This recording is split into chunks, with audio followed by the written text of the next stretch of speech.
Welcome to Sweden, Professor Hansen, and congratulations. Oh, thank you very much. It's my privilege to be here. So your work has not only been about asset pricing, but a lot about the linkages between asset pricing and the macroeconomy. Yeah. Why is this so important to understand?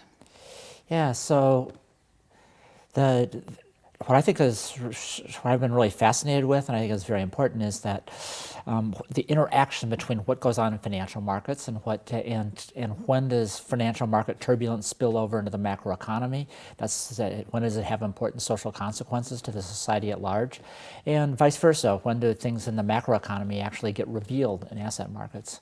So to me, that connection is critical, because I think for me that's why I really care what goes on within financial markets and models of markets, in order that I can understand that connection much better. And did everyone underestimate this before the financial crisis? The financial crisis has been very interesting in that sense. It certainly did expose, to me at least, and to many others, some gaps in our knowledge. Which gaps?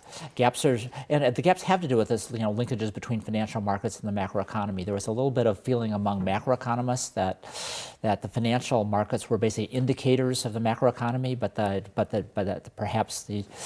perhaps that issues about financial crises leading into big macroeconomic events was more of a thing of the past, and we certainly have understood now very clearly that it's not, and it's led many people, myself included, to think about how to build better models that pick up on this linkage between the two. How can models help us?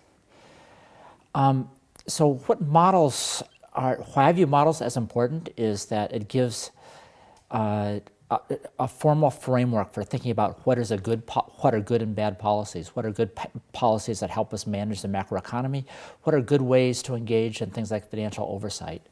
In the absence of kind of good models and good scientific foundations, then we're led to lots of regulatory discretion, and that can sometimes lead to kind of arbitrary decisions that are not so productive. The extent that we can connect it back more formally to kind of models and basic knowledge, then I think it helps in order for more prudent policy making.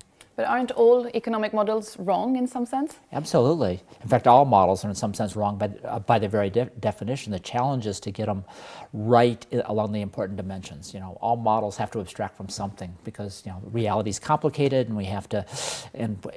So the real challenge, and this part of what I view my own role in this and the role of others, is to figure out what models are good for and what their gaps are, and making sure that if the gaps are going to spill over into the policy realm, then we have to worry very much about those are the gaps in which we have to close. And I think what the financial crisis, accompanied with big macroeconomic events, did to us is it says, well, here's some important knowledge gaps, and to build models that will help us better in the future, let's figure out how to close those gaps. So policymakers in Europe right now are thinking a lot about financial regulation, and absolutely. What would you say is the most important insight from economics that they need to understand in order to design this new regulation? Yeah, so what I'm particularly concerned about is the following: and I've heard this described in lots of different settings, that this is financial market oversight is a complicated problem, and it absolutely is. There's no doubt about it. But given that our knowledge base is limited, complicated problems do not necessarily require, the best course of action may not be complicated solutions. I think actually simplicity when it comes to setting capital regulations, when it comes to how those regulations ought to evolve over time is the best way to go in the short run, until our knowledge base gets much more expansive and on much firmer grounds.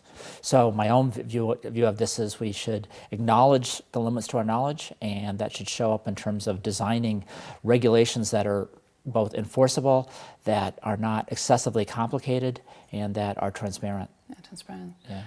So last question, are you tired of people asking you about if you agree more with Professor Farmer or Professor Schiller? I am tired about that. Yeah, yes. tired of that. Yeah, Yes, I suppose absolutely. you are. So the question of if markets are rational or irrational, you don't think that's that important to answer? Or? It's not that it's not that important. I'm keenly interested in the extent to which how markets function. To me, the key question is not the markets themselves, but how it spills over into how we allocate resources across the economy more broadly. You know, to what extent what goes on in financial markets does carry over to the society at large. So I often feel like it's almost like the wrong question being asked here. It's more about what's the role in financial markets in terms of how we really allocate resources, and where should there be causes for concern and not, whether it's rational or not. So again, this gets back to the notion of a model. A model's some simplifying construct, and of course, when economists use rational models, we don't believe that everyone's perfectly rational. I'm not perfectly rational. It's the question is, are those if we're going to replace a rational model by an irrational one, well, it can be irrational in a whole lot of ways. So we have to talk more specifically about what that means. And at the end of the day, I like models, and I want to look at what models are good for and what their limits are. And I'm willing to be eclectic about the nature of the models. Thank you.